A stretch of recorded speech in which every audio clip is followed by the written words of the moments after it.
So let's watch this. This animation illustrates a single cardiac cycle, starting with the right side of the heart. In reality, of course, the two sides of the heart work together at the same time, but it is easier to understand if we look at them separately, because each side of the heart has a different function. The cardiac cycle begins as deoxygenated blood flows from the body into the right atrium via the superior vena cava and inferior vena cava. In the next phase of the cycle, the right atrium contracts, pumping blood into the right ventricle through the tricuspid valve. Once the right ventricle fills with blood, the tricuspid valve closes to prevent blood flowing back into the atrium. The right ventricle contracts, forcing the pulmonary valve to open as blood is pumped into the pulmonary artery. Blood then travels to the lungs and the pulmonary valve closes. At the same time, the right atrium relaxes, ready to accept the next intake of blood. In the lungs, the blood picks up oxygen and releases carbon dioxide. Oxygenated blood flows from the lungs into the left atrium via the pulmonary veins. The left atrium contracts to pump blood into the left ventricle through the mitral valve. Once the left ventricle has filled with blood, the mitral valve closes.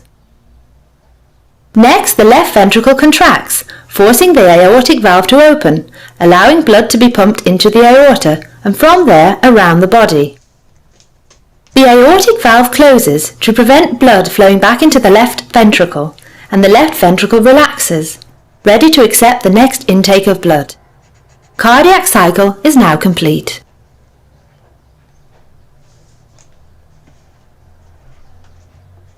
You see it better now, kids, about the function of the heart and how it works? Nice.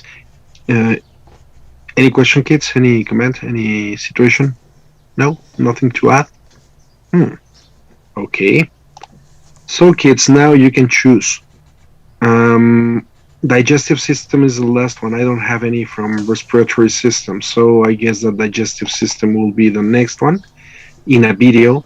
And after that, you will choose whether you're going to start with reproductive system or the immune system or the skeletal system. Let us check. Right now I will share the digestive system. That's the video for this day.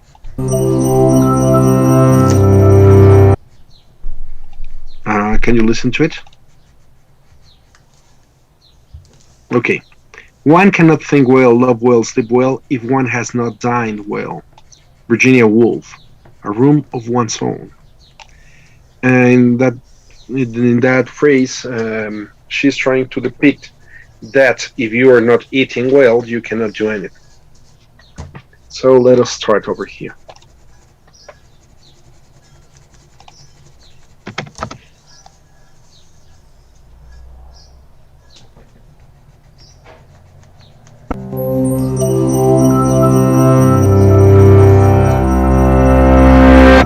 Across the whole planet, humans eat on average between 1 and 2.7 kilograms of food a day. That's over 365 kilograms a year per person, and more than 28,800 kilograms over the course of a lifetime. And every last scrap makes its way through the digestive system. Comprised of 10 organs, covering 9 meters, and containing over 20 specialized cell types, this is one of the most diverse and complicated systems in the human body. Its parts continuously work in unison to fulfill a singular task, transforming the raw materials of your food into the nutrients and energy that keep you alive. Spanning the entire length of your torso, the digestive system has 4 main components. First, there's the gastrointestinal tract, a twisting channel that transports your food and has an internal surface area of between 30 and 40 square meters, enough to cover half a badminton court. Second, there's the pancreas, gallbladder, and liver, a trio of organs that break down food using an array of special juices. Third, the body's enzymes, hormones, nerves, and blood all work together to break down food, modulate the digestive process, and deliver its final products. Finally, there's the mesentery, a large stretch of tissue that supports and positions all your digestive organs in the abdomen, enabling them to do their jobs. The digestive process begins before food even hits your tongue. Anticipating a tasty morsel, glands in your mouth start to pump out saliva. We produce about 1.5 liters of this liquid each day.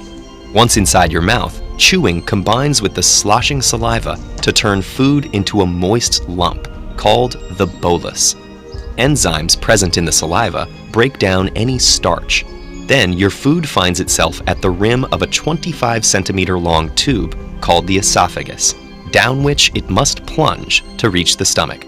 Nerves in the surrounding esophageal tissue sense the bolus's presence and trigger peristalsis, a series of defined muscular contractions.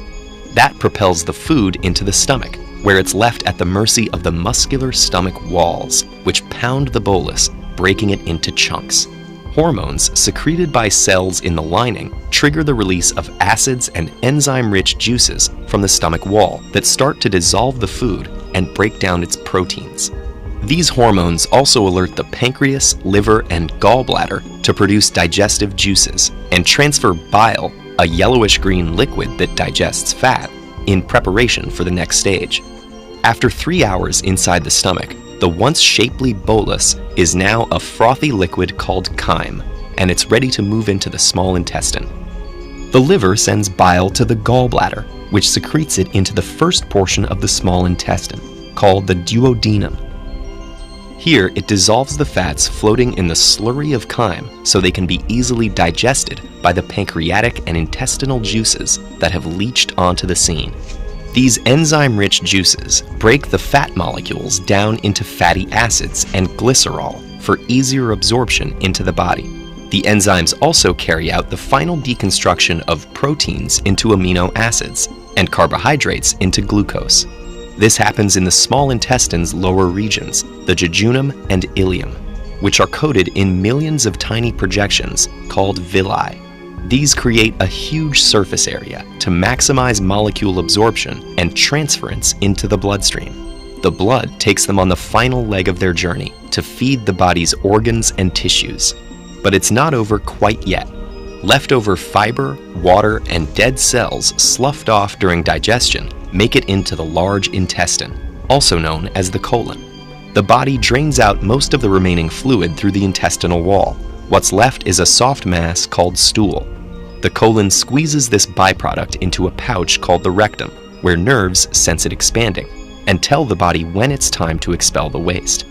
The byproducts of digestion exit through the anus, and the food's long journey, typically lasting between 30 and 40 hours, is finally complete. TED-Ed is a nonprofit. If you value our work, please